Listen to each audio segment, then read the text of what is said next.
Vive l'Afrique de la Renaissance! Bienvenue sur cette chaîne où nous parlons de géopolitique et de géostratégie, bref de géographie et d'analyse spatiale. Donc si la première fois vous voyez, mettez-nous des pouces. Nous avons suffisamment parlé au courant de cette semaine qui vient de s'écouler de la tension ou la pression qu'il y a dans l'UMOA. Et finalement, la décision est tombée. Alassane Ouattara n'a pas accepté que le Burkina Faso prenne la direction de l'UMOA. Et la réunion qui s'est déroulée au Togo a vu donc le Burkina Faso claquer la porte. Et naturellement, le Niger et le Mali. Donc, quelles sont les conséquences sur l'UMOA la suite? J'espère que nous allons tous vivre cela en direct et cela donne une chance aux pays de l'AES de mettre en place leur monnaie et de se libérer du joug colonial.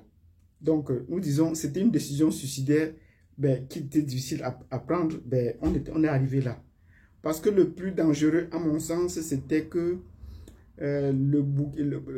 Ouattara ne peut pas laisser le Burkina Faso avoir accès aux documents ou prendre la direction de l'UMOA. Sinon, ils vont prendre les décisions où quand on voit que ces pays sont déjà dans un cas de souveraineté, Macron ou la Banque de France ne peuvent plus appeler directement l'UMOA pour leur dire ce qu'il faut faire à cette banque, à la banque centrale. Si on dit ça comme si on peut dire ça comme cela, une soi-disant banque centrale de l'Afrique de l'Ouest. Donc nous disons bravo à Ouattara qui a dû prendre cette décision, mais elles seront lourdes de conséquences. Donc attendons les conséquences des jours à venir. Qu'en pensez-vous? Dites-nous. Mais pendant que se tenait cette réunion, le 10 juillet précisément, la CEMAC aussi a décidé de suspendre ses travaux, de suspendre sa réunion.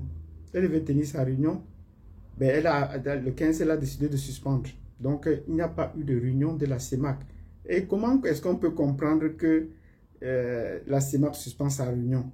Oui, ils ont tous un même maître, la France, et avec la tension qu'il y a en Afrique de l'Ouest, on ne pouvait pas permettre, il fallait suivre la situation de près, comme ils aiment dire. Il fallait suivre avec une attention particulière ce qui se passe à l'UMOA. Est-ce qu'il faut maintenir cette décision? Ils ont maintenu, mais quelles sont maintenant les conséquences?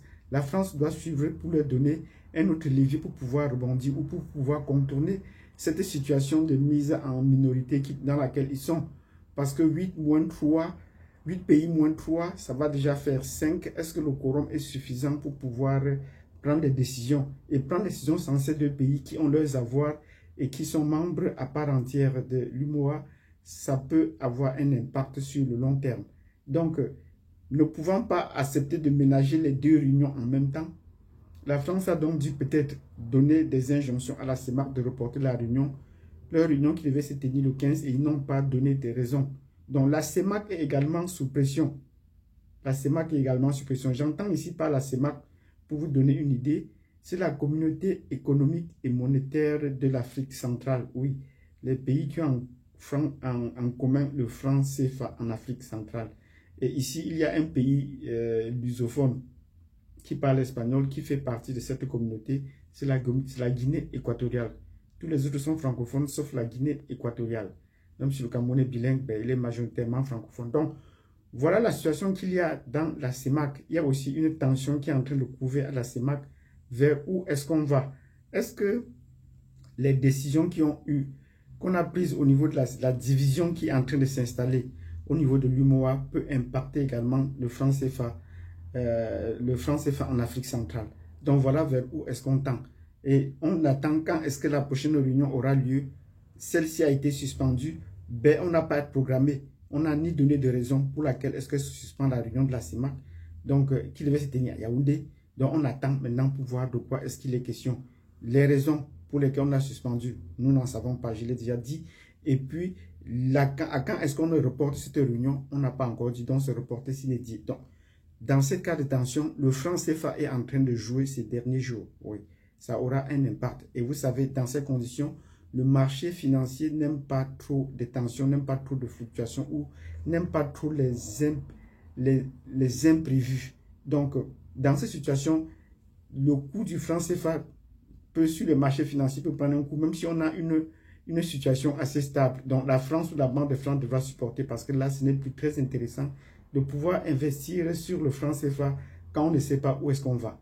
Donc, si vous avez apprécié cette vidéo, mettez-nous des pouces, mettez-nous de nombreux pouces et surtout, partagez cette vidéo parce qu'on va suivre cette décision, les décisions qui vont être prises autour du franc CFA, la souveraineté monétaire également, financière et monétaire. On va suivre cela parce que l'avenir de l'Afrique francophone, en particulier de l'Afrique en général, est en train de se jouer autour de la question de la monnaie. Donc, bravo à l'Afrique qui se réveille déjà et merci aux pays de l'AES qui sont en train de nous enseigner la patience et de faire des choses autant qu'il faut. Oui, on leur donne toujours un levier pour pouvoir réagir. Nous serons suivre cela de près pour vous, ainsi que le cas de l'Afrique centrale. Nous allons aller aux nouvelles pour vous. Merci et on se dit qu'à tantôt. Laissez-nous des commentaires, n'hésitez pas.